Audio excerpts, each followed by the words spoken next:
Hockey Pucks, written by Calvin Levitt. 3 years ago, a serial killer terrified my small hometown. He was referred to as the Chase Pond Slasher. He was called that because he murdered 4 people near a pond with that name. 3 bodies were found in the forest, and the other was in the pond itself. The terror lasted for 6 months until he was finally caught. At least, everyone thought that the right man was caught. That is until 3 more people went missing a month ago. All 3 were last seen around Chase Pond. But there's been no sign of any of them since. I live in Arkansas and have my entire 31 years of life. My town is basically in the middle of nowhere and boasts a proud population of just under 4,000. I work doing odd jobs as my dad taught me a wide range of skills growing up. My favorite of these skills is scuba diving. I've dived in the ocean as well as many lakes, ponds, and rivers. I've recovered bodies and sunken objects, repaired dams, and various other tasks that gained me a solid payday. I was the one who found the body in Chase Pond about 2.5 years ago, and it traumatized me. Unfortunately for me, I know something everyone else doesn't, and it means I'm going to have to go back in the waters of the infamous pond. There aren't any other divers who live anywhere near here, so no one else besides me searched the pond when the original murders took place. It sounds like this time they brought someone into to look, as I made it clear to the police I couldn't do it again. He didn't have any luck, so authorities moved on to the woods pretty quickly. The only problem is, the pond is so murky and deep, I don't believe an outsider would be able to search it thoroughly enough in the time frame he had. For some reason, the search was only about a day and a half. The police chief told me they moved on so fast because they had a reason to believe the missing people were somewhere in the forest. I asked him what they found that made them think that, but he refused to tell me. I know the sheep well. His name is Silas, and he's been a family friend my whole life. After pressuring him some, he eventually admitted to me that the diver had to leave because a bus went off a bridge outside of Little Rock. I heard about it on the news. It's a real awful situation. 8 people are presumed to be deceased. They needed all the help they could get, so the diver left without a promise he would return. 2 weeks have passed since he had to leave, and there hasn't been any updates on when he's coming back. I even thought about going myself, but I know I'm needed here now, more than ever. The story about the missing people, likely being somewhere in the woods, was completely made up. Police just want to calm everyone down and as much as they can. The amount of fear and anger has been insane. They've been under constant pressure to turn up something, and since there's only about 15 of them, it's been very difficult. I know there are people here who are more than willing to take the law into their own hands if they don't. The truth is, they haven't found any evidence in the forest, not even the smallest bit. Silas, or C as everyone calls him, said they could easily still be out there. The search certainly isn't ending anytime soon, although he did confide in me that he believes the missing people are probably somewhere in the pond. It took me 5 days to find the body last time, and it wasn't even hidden at all. There was a cinder block tied to each leg, and he was floating off the bottom right in the middle. I missed him by what must have been only a few feet multiple times before I accidentally bumped into the body. If the missing people are in the pond and hidden under a sunken log or large log, odds are you wouldn't ever see them. That's why I know I have to go look again. The diver might never return, and I'm the only one who has the ability and time to search the pond top to bottom.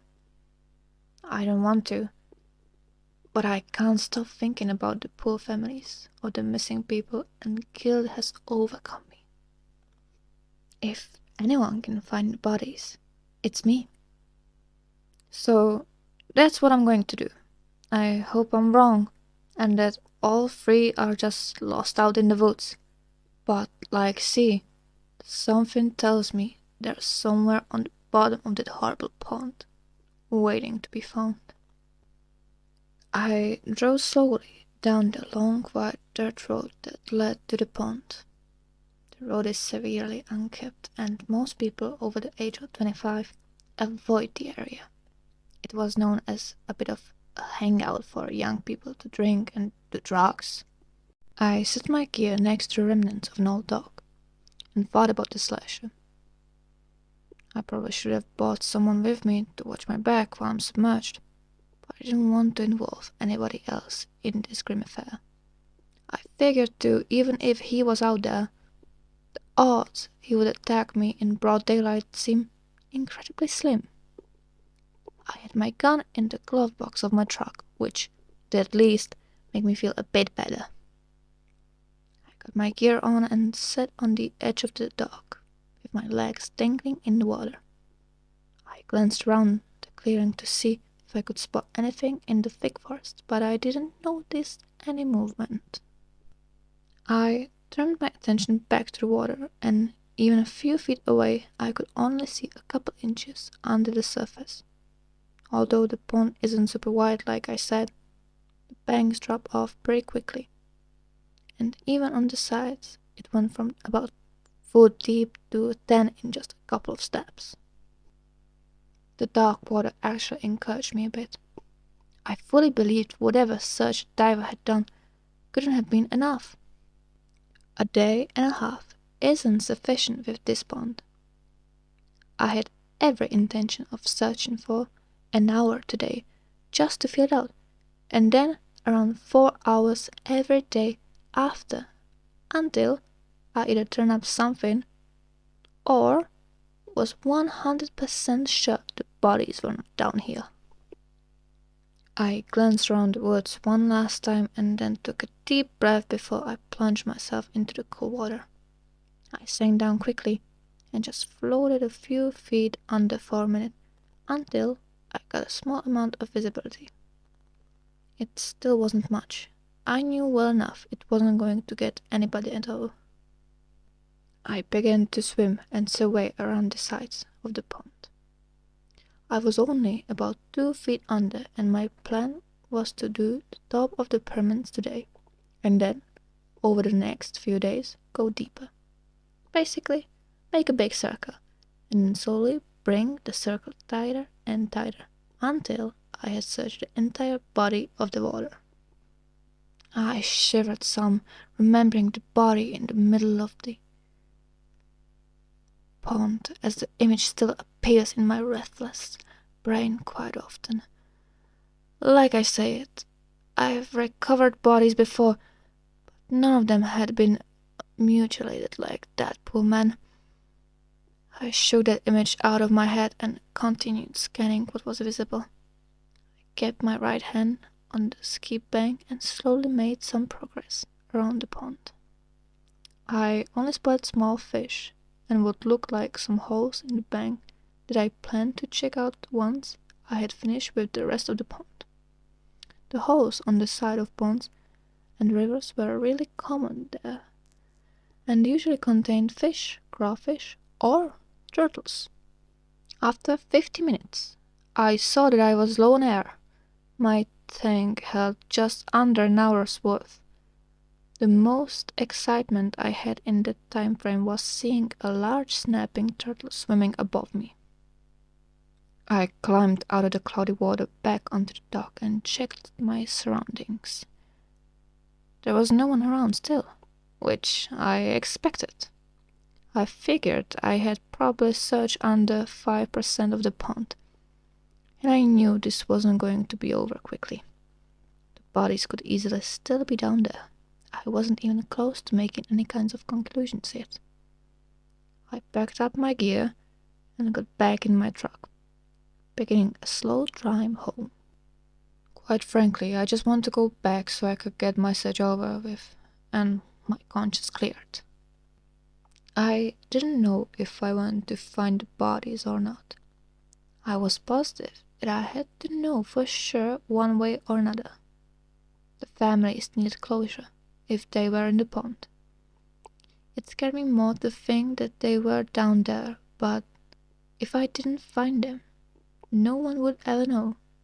They would just decompose, forgotten by the world, and not able to gain any peace in the death. I couldn't live with myself if I let that happen. I woke up early the next morning and made the drive to the excuse for parking lot.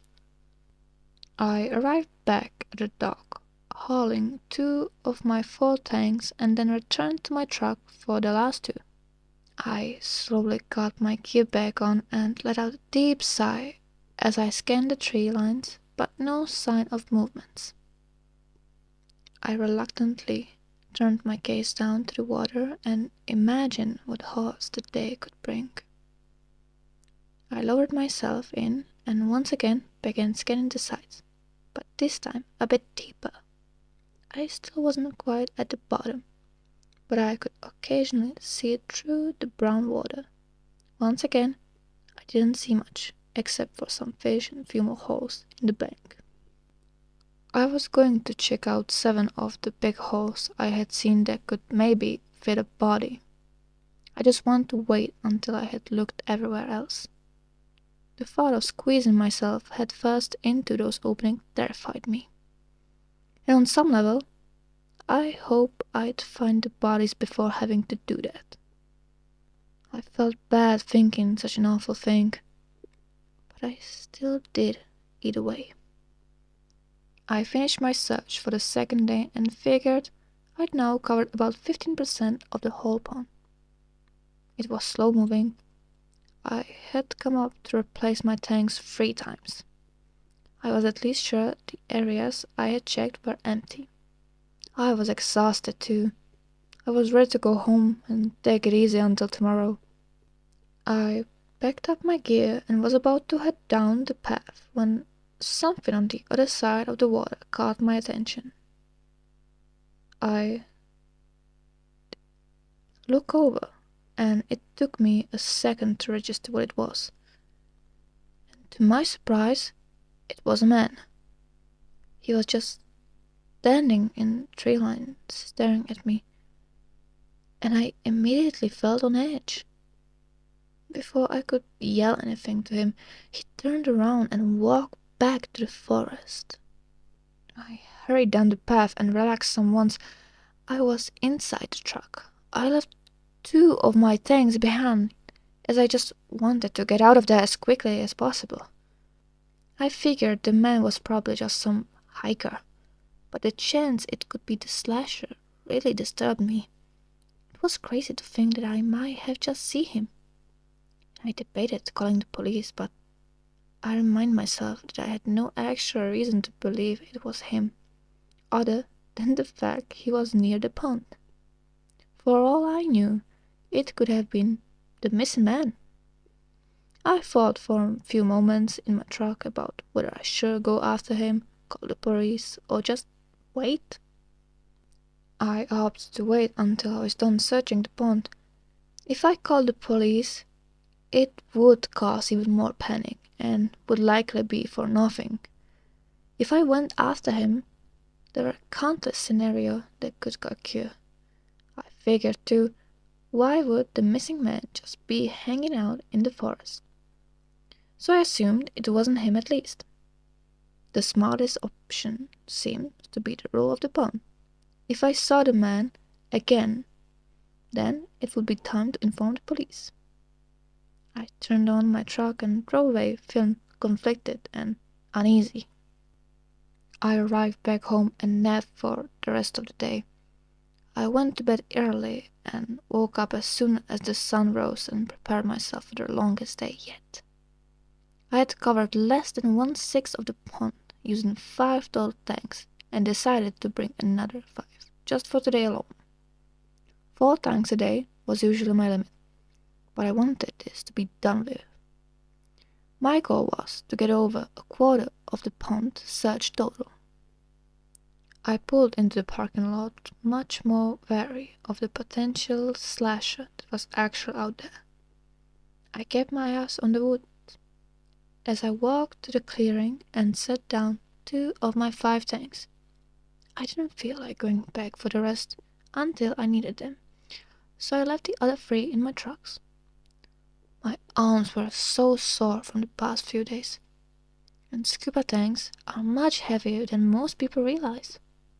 The 2 empty ones from yesterday were still where I left them, which put me at least a bit ease. I scanned the trees around the pond more intentionally, but thankfully I didn't notice anything. I got all my gear on and took my traditional deep sigh before I lowered myself into the water. It felt murkier than usual, but I think I was just nervous. I was going to scan the bottom around the sides, and then if I had time begin to explore the middle some. At the top it was easy to rule out spots, but the deeper I went the search became slower and much more difficult. I gradually pushed my way through the water, and once again I only saw some fish. After 40 minutes, when my air was about to third and maybe half of the third, I spotted a large log that was resting on the bottom against the side. I examined the log for a few minutes, but didn't find anything of note. It had some crawfish inside, but that was about it. I began to move on, but I quickly stopped when I noticed something off to the left. It was another hole. I had seen a lot, but none were nearly as big as this one. It was about a foot from the very bottom and absolutely huge. 2 grown men would have been able to swim inside at the same time. And I hesitated for a moment, marveling at its sheer size. If someone was going to hide some bodies and had the means of staying underwater for a long time, this would be the perfect spot. I just slowly paddled in place, staring at the pitch black opening to the tunnel. I wanted nothing more than to move on and leave it alone. But I couldn't. I approached the opening, and with yet another deep sigh, pushed my way inside. I turned my flashlight on, as I could see next to nothing without it. In the main part of the pond, I didn't use it much. It just kind of made my view choppier. I only occasionally flipped it on in certain sections. However, this was a whole different story. Without it, I wouldn't have been in total darkness. I was a bit in awe of how much room there was as I moved further in. I had about a foot of space below me and almost 2 above. I'd never noticed this tunnel before. I have no idea why it was so big. I assume it could have connected to a cave, and the entrance to the pond opened up at some point. We have a lot of caves around here, and it wouldn't surprise me at all if one attached to the pond. I was about 15 feet in before I began to be able to make out the black wall. It was comprised of a large pile of rocks and seemed to confirm it did lead into a cave, but the ceiling had collapsed and some points blocking the rest of the tunnel. I examined the floor for a few minutes, but I only saw mud and thick layer of leaves and rocks. I was about to turn around with a huge sense of relief, but something reflected off my flashlight in the far back corner that I had missed on my first glance. I swam over and realized it was what appeared to be a silver bracelet. My blood ran cold. It looked just like the one C had described. I picked it up and pushed around some of the rocks and leaves next to where it sat. I scanned the area more carefully with my flashlight shaking in my hand. To my horror, what looked like a human skull came into view. felt the bracelet slip out of my numb, trembling hand. It was in fact a human skull broken into 3 pieces, as well as what appeared to be vertebra. I was convinced it had to be the remains of the woman, and the other 2 were probably here as well. I was almost out of air, so I didn't have any more time to look. This was enough for the police to get involved, though. They could bring in more divers and scour the whole tunnel. I felt disgusted, but also a bit relieved. I had solved the mystery, and the families could have some closure at least. My thoughts were broken by the sudden strange feeling that someone was behind me. I could just sense a presence, so I slowly turned around and raised my flashlight. What I saw will never leave my nightmares. It wasn't a human being, certainly not the slasher. What it actually was is still hard for my mind to accept as real. I stared in horror-looking eyes with the biggest catfish I've ever seen. It was about 10 feet away, and I could only make out some of its face, but it blocked most of the tunnel and had eyes the size of hockey pucks. I froze in terror, waiting for the behemoth to do something, but it just floated there, looking at me. I checked my dive watch. I was down to under 5 minutes of air, and I began to really panic. I was cornered in a tunnel by what I estimated to be a minimum an 8-foot catfish. I knew catfish could get big. I had even seen 2 4-footers, but nothing close to this. I didn't know what to do, but adrenaline began to take over. I couldn't just stay here and wait. I didn't have time. It wasn't moving, and if I didn't, I was going to drown. I gathered my courage and pushed myself in its direction. It still didn't budge, not until we were eye to eye. Just then, it snapped to life and lunged at my arm. I let out a muffled scream into my recreator as it clamped down my feet around the moment. It swallowed my flashlight in the process, and I could no longer see the monster that had half my left arm in its enormous mouth. I couldn't believe how strong it was. I couldn't do anything to get it off. It pushed its way past me, pressing me against the wall and then spinning me around. I slammed off the wall, ceiling and floor over and over in the dark. I felt my ribs crack and my left arm snap at the elbow. It seemed like it was dragging me back to the end of the tunnel, to total darkness and death. On top of that, my worst possible fear as a diver came true. My tank got caught on the ceiling and was ripped off my back. I was now purely on a breath hold and immense pain.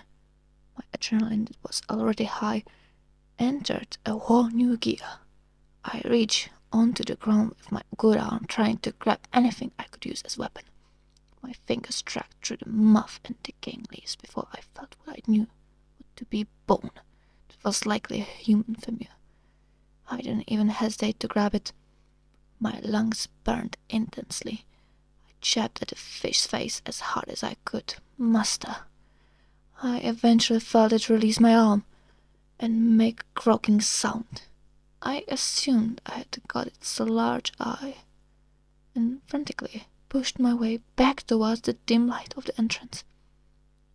I swam desperately down the tunnel, waiting for the catfish to grab my leg and pull me back into its lair. I pushed with everything I had, using all the strength that remained in my body. My left arm just hung uselessly at my side, and I couldn't tell if my ribs or lungs hurt worse. I managed to escape into the main pond and launched my way towards the sky that grew brighter. My chest burned and my head pounded. I could feel movement behind me too. I reached the surface. Just as my lungs felt like they were going to explode, I sucked in air as I splashed over the shore and tried to climb out, shaking with terror. I was about 20 feet to the right of the deck, but I had to get out as soon as possible. The bank was too steep, though, and I couldn't pull myself up with just my right arm. I clawed against the soft mud hopelessly, expecting to feel my legs pull out from beneath me at any moment. Just then, a man appeared and grabbed both of my arms, pulling me into the bank. I screamed as intense pain just drawn my left arm. I made sure both my legs were out before I glanced back, and from a few inches below, I could just barely make out the catfish looking at me. It had followed me up to the surface, and if I had been in the water any longer, it would have got me. I could see its blood floating above its unraveling large eyes. It seemed to stare at me for a few moments before it slowly faded back into the depths. I scrambled up to my feet and stumbled about 10 feet away from the pond before I allowed myself to fall onto my back, taking the deepest breath of my life. The man walked over, in a concerned look on his face. "Are you all right? What are you doing in the pond?" I relaxed some and focused my attention on the kind-looking older man. I was still on edge and ready to defend myself if I need be. It was the same guy from yesterday. I was wary, but since he pulled me out of the water, I figured he probably wasn't planning on hurting me. "I was looking for the missing purple." "Who are you?" "I got permission from the police to be here." "Why are you here?" I demanded sternly. "I live on the other side of the pond, about 2 miles away, through the trees. I know the pond's closed off, that's why I was watching you. I was trying to figure out what you were doing." I fully relaxed when he said that. I guess he still could have been the slasher, but at that moment, I didn't really care. "If you have a phone, we need to call the police right now. I found the bodies of missing people." I paused for a moment. "And what's responsible?" The whole police force turned up to the pond. Even officers from the next country came over. They got the best fishermen in town to try and pull the catfish out. After 3 days, they finally were able to get it. It took 5 men to get it to the shore. It was by far the biggest blue catfish ever recorded. It was almost 9 feet long and weighed 274 pounds. For scale, the previous record in Arkansas was 116 pounds. It had been abnormally large. Eyes for a catfish, and its coloration was unusual as well. People weren't even totally sure it was actually a blue cat. There just aren't any other specifications that live there for the catfish, or all America for that matter, that haven't made any more sense. Or at least they thought. Even more disturbing, the remains of all 3 of the missing people were found in its stomach. To make matters worse, there were actually other human remains too. The police are trying to identify who they are, but they haven't had any luck yet. It does seem at least they aren't from our town. No one knows for sure if the fish pulled the deceased down while swimming or if they fell in. But if nothing else, our town's missing people are accounted for. I just hope they find out who the others are soon. Their families deserve some peace too. 4 of my ribs and left arm were broken, not to mention torn ligaments and in my elbows and concussion. I am still recovering from the injuries, but I don't even care. I'm just happy to be alive. The guy who pulled me back really does live near the pond, and I'm thankful he was around to help me. I got a chance to talk to him while we were waiting for the police to show up. He seemed like a really nice guy. He apparently builds houses for a living and has actually only lived here for about 5 years. He joked some that after all the chaos of the past few years, he may have to come to move. And I can't say I'd blame him if he does. The panic in town began to die down once the bodies were found. The decision was also made to close the pond off permanently. I don't think they even really need to. No one wants to go near that place. Part of me wonders if the slasher is still out there. Maybe he killed those people and threw them in the water. People seem to ignore that aspect, as everyone was quickly to blame the fish. The police are still investigating the area, so I try not to worry about it too much. Besides, if not thinking about it, it makes folks feel better. Then who am I to say anything about it? The catfish actually ended up being fried and was offered to anyone that wanted a plate. I had no interest in that myself. The thought of eating a fish that had consumed human beings absolutely disgusted me. I think some people view it as justice. Like, since it ate some of us, we're going to eat it. I guess that made sense. It didn't change how I felt about it though. I just wish I could get its face out of my head. Even almost a month later, I see the fish in my unsettling dreams every night. I wake up choking on imaginary water with the overwhelming feeling of being stuck in that tunnel with human bones surrounding me.